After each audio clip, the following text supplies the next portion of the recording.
The fire in the City Motel in Burwood Street broke out just after 8 o'clock last night. Fire engines blocked the road to traffic while mopping up continued. Room number 11 was completely burnt out, with firemen saying it appeared to start near the bed. The room had been let out to a guest, but was unoccupied at the time of the fire. Another guest noticed the flames licking at the room's front window and called the manager for help. They couldn't control the blaze with the garden hose and fire extinguishers, but a quick response from inner city brigades stopped the fire from spreading. At this stage, an electrical fault has been ruled out as the cause.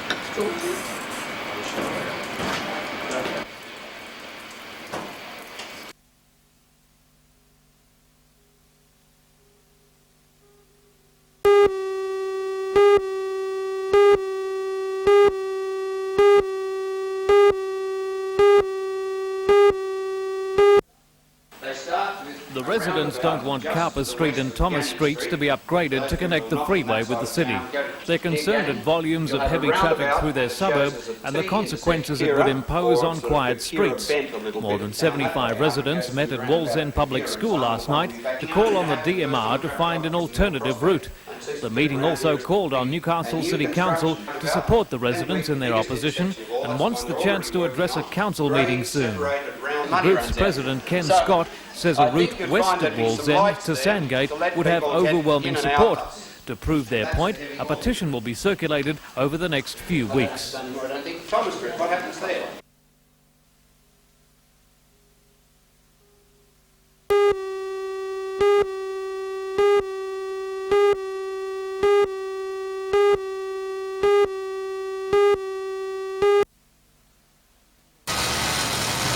Looking for all the world like a piece out of a Star Wars film set, the new worker at goes about his competitive task without complaining.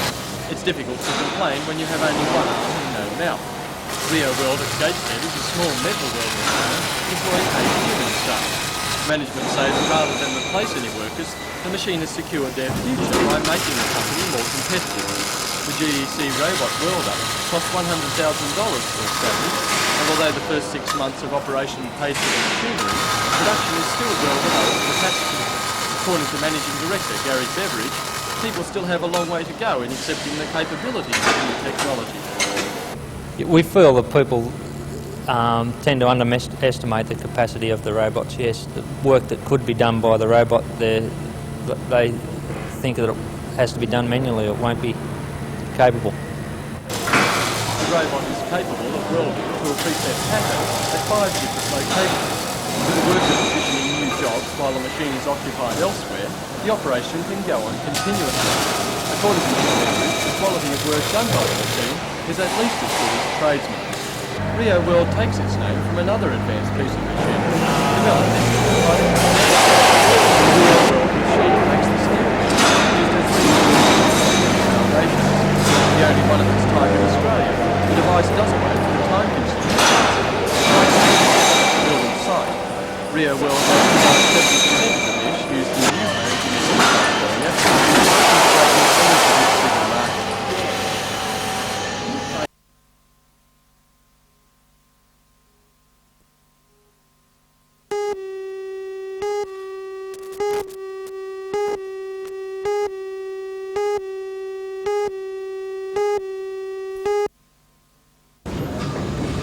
Ticket examiners questioned several commuters at Newcastle and Civic stations yesterday as part of the 3-day blitz.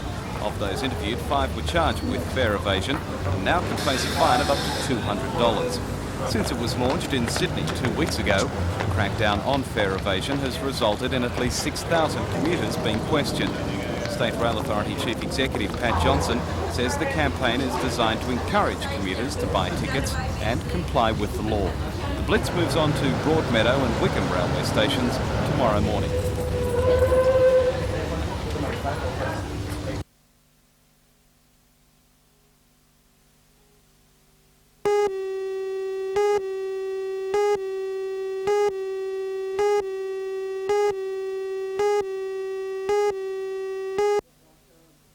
But Mr Laird riveted an overflow audience, criticising everything from the media, the government and its policies, the opposition and its lack of policies, and unions, and likened our economic predicament now to that of Argentina in the 1940s. He laid it on very thickly, as he has in his recent book, Australia, the Worst is Yet to Come, which seemed to find a ready market in the businessman present. But still, John Laird rejects the tag pessimist. What can we do? I think I'm a realist, Ray, not a pessimist. I've been an optimist all my life. I've built big businesses, made a lot of people very wealthy in the process. But no, I think Australia's been on the wrong track now for 10 or 15 years, and until we get back to the area where we practice restraint and provide incentive, we'll continue to head downwards. Well, the title of your book, The Worst is Yet to Come, sounds very pessimistic. Is there nothing we can do? It's cheery, isn't it? No, it's that's a book to catch everybody's attention. In fact, it's quite a positive book, and the last chapter contains 27 practical suggestions as to what we could do to put Australia back on the right track.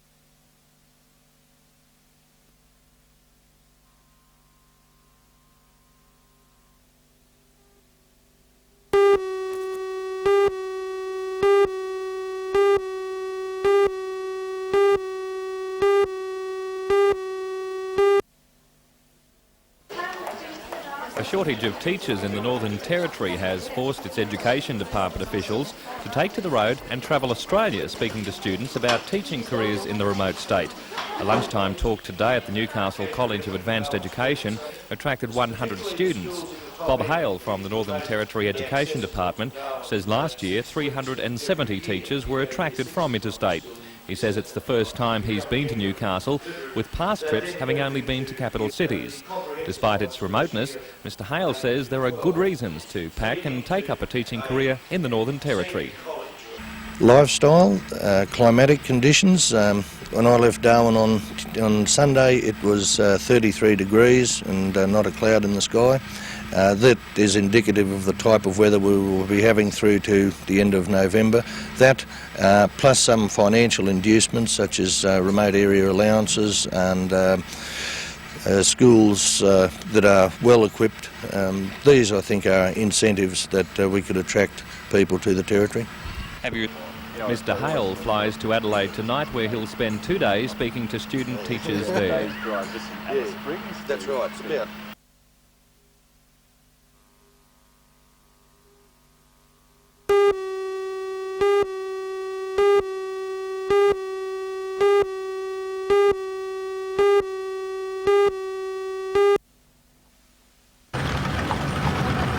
Launch the new Aussie bread, Fielders recruited the help of a baker's cart, leaving the horse to deliver the first load of bread to shoeys at Market Town. State Sales Manager Frank Collins says Fielders hope to increase its share of the market over its main competitor, Tip Top, and he believes Newcastle people will be able to identify closely with the new product. The product was born here in Newcastle only a matter of a couple of months ago. We saw an opportunity to come into the marketplace with an Australian product under the Australian flag and hopefully appeal to people's parochial interests and buy this product.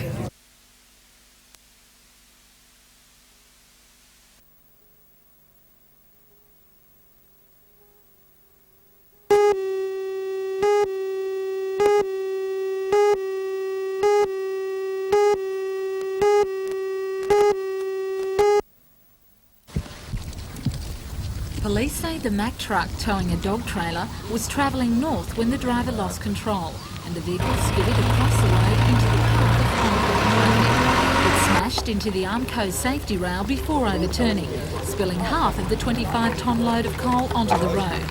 Police say it was a lucky escape for the driver, 38-year-old Wayne Martin of Broadmeadow, who was taken to the Royal Newcastle Hospital with fractured ribs, possible back injuries and lacerations. Late this afternoon, he was reported to be in a satisfactory condition. The driver of this Volkswagen, travelling south on the inside lane, was forced to swerve, narrowly missing the trailer. Meanwhile, 2 fire units rushed to a house ablaze at 9 Victory Parade, Toronto. It's believed the fire started under the house in the boat shed.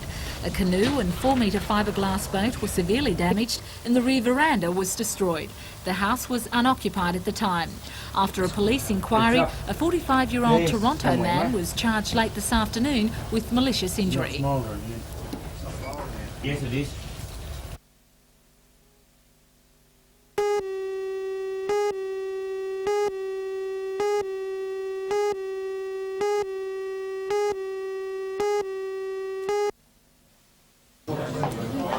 In the competitive business world, it seems no matter where you turn, computers are everywhere. In a small span of time, microcomputers can be easily outdated, only to be replaced by a more efficient model capable of programming just about anything. In Newcastle, local companies are designing programs and computer equipment. Experts say could any international product. Yes, we've got the right Director people. Lionel Wisby says And success in thirdly, this region has only just we've got to reached help the those tip people of the microburn. to... At the moment it is growing. It is not done enough for a long while in this area because we do rely too much, in my opinion, on contracts from government, contracts from large companies. And it's built us up into rather a conservative environment and a conservative community with respect to innovation. But it doesn't mean there isn't innovation. There's a lot of very good innovation, but we have to increase the incidence of it. All right, what about microbursts? The exhibition featuring the latest developments in computer services is on display at the CAE until Saturday.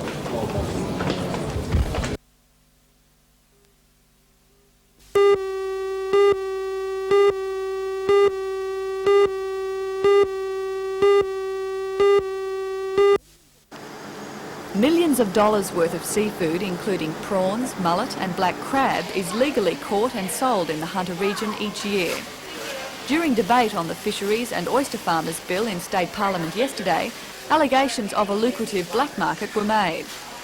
The member for Charlestown, Richard Face, said illegal roadside sellers had in the past undercut legitimate traders on a grand scale. Mr Face said they had operated with the cooperation of some officials. He said much work had been done to clean up this alleged corruption. There was no aspersions on the present police in the Newcastle district. In fact, the Chief Superintendent, there, Noonan, has done a lot to overcome the problem. But certainly there is evidence that previously fishing inspectors and some police were in cohorts and it was making the job more difficult. Mr Face said he was concerned that a fisheries inspector was still being threatened by illegal traders. A source from the Department of Fisheries yesterday confirmed death threats had been made.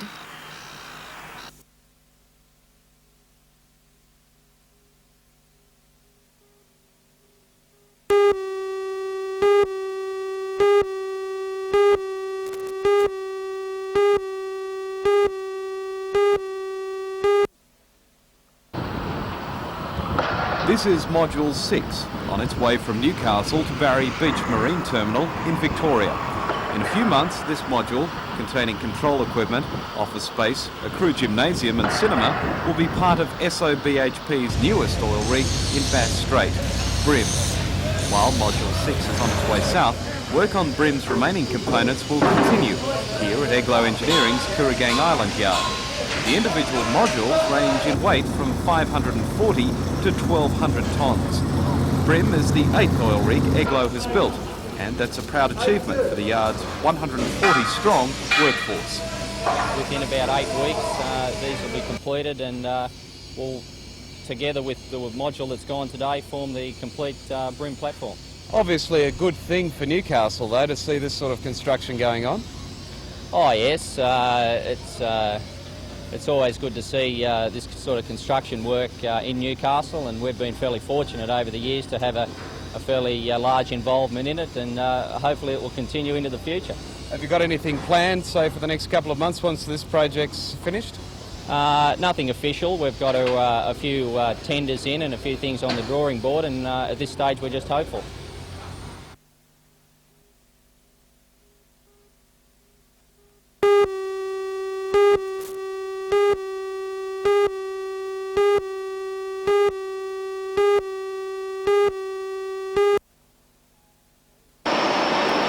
Today was the first leg of a mining study tour organised by the Sydney Stock Exchange. 30 members of the group inspected tube makers' Strait reducing mill this morning. Metal plate is rolled into pipe, which eventually is used to carry gas and water and sometimes to build scaffolding. The tube makers plant produces 180,000 tonnes of product a year, making it Australia's biggest tube maker. The group today also saw close up the new hexagon bundling machine, which was designed and built on site. The tour members represent both institutional and private dealers in securities. Most recently, the stock market has been performing well, particularly in the resource sector. However, the number of Australians buying shares is small compared with other countries. There is still only a very small percentage of Australians dealing in the stock market. However, we believe this is increasing due to education of the public in general. And are such companies like tube makers and the big resource owners the kind of stocks people will be interested in?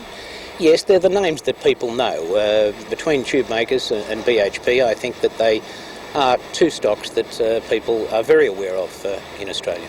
And a good bet financially? We believe so. The stockbrokers that are with us are recommending tube makers, as a matter of fact, at the present time.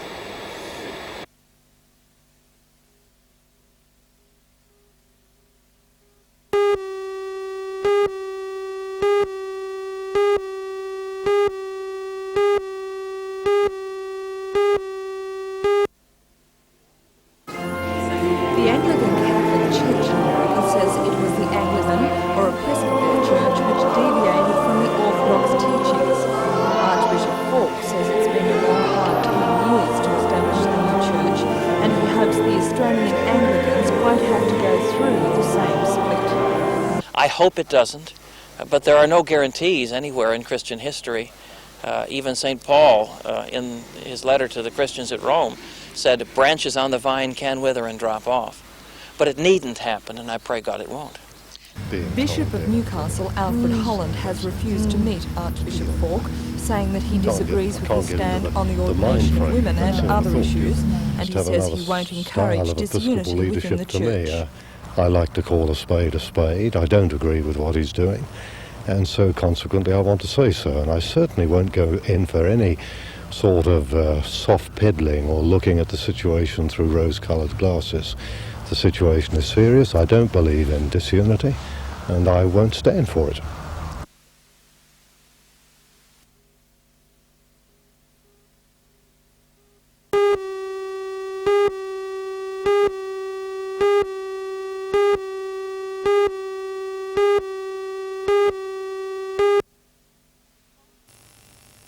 The college at Medford was finished last year and offers courses in fitting and machining, fashion, plumbing, business and administrative studies and secretarial studies.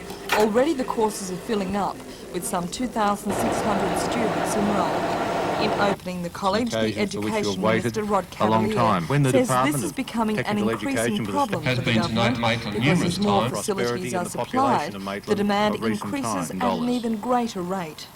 And TAFE's phenomenal success has been really its greatest problem. For the certainty is that TAFE enrolments are now working inside an economic law of inverse return. The more that the government spends, the greater the number of enrolments and the greater the community knowledge that there is of how good TAFE courses are. Principal of the college, Len Cusack, says the problem of accommodating all the students is being handled at the moment, but he says it may need to be readdressed at a later date. At the moment, this college has sufficient. Remember that this college and the annex that we run on High Street gives us a capacity to handle all of the courses that are running at the moment. But 3 years down the track, that might be another matter.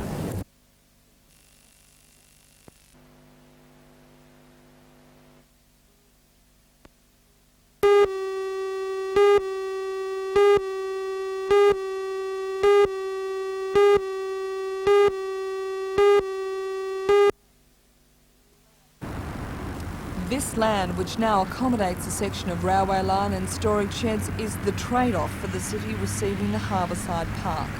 Back in the late 70s, the SRA told the Newcastle City Council that it could have the land it wanted for its park for a $1 annual rent if it could retain this portion.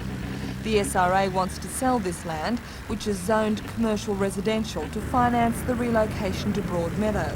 and an auction is to be held in Sydney on July 23rd.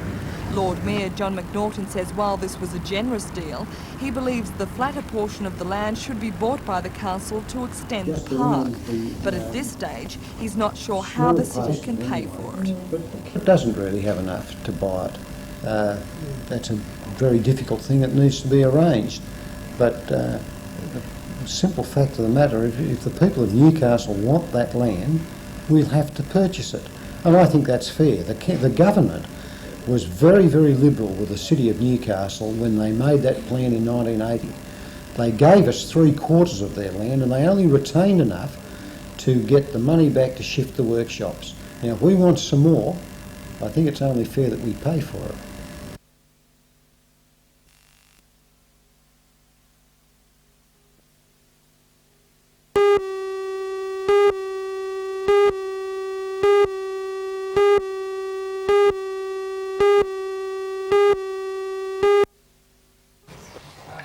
The Newcastle Medical Research Society met last night at the David Madison building at the Royal Newcastle Hospital.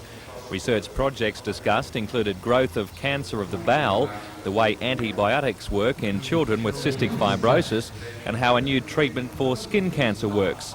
Secretary of the Society and Senior Medical Lecturer at the University of Newcastle, Dr. Roger Smith, says another project that is being investigated is how hormone production can affect the unborn child and mother. It's been known for quite a long time that the placenta can produce hormones, but the number of hormones that it can produce has only recently been realised. It produces a wide variety of hormones, and it looks as though they are very important in controlling the growth of the placenta and in changing the mother during the pregnancy to allow the food to be transferred from the mother to the baby in her womb.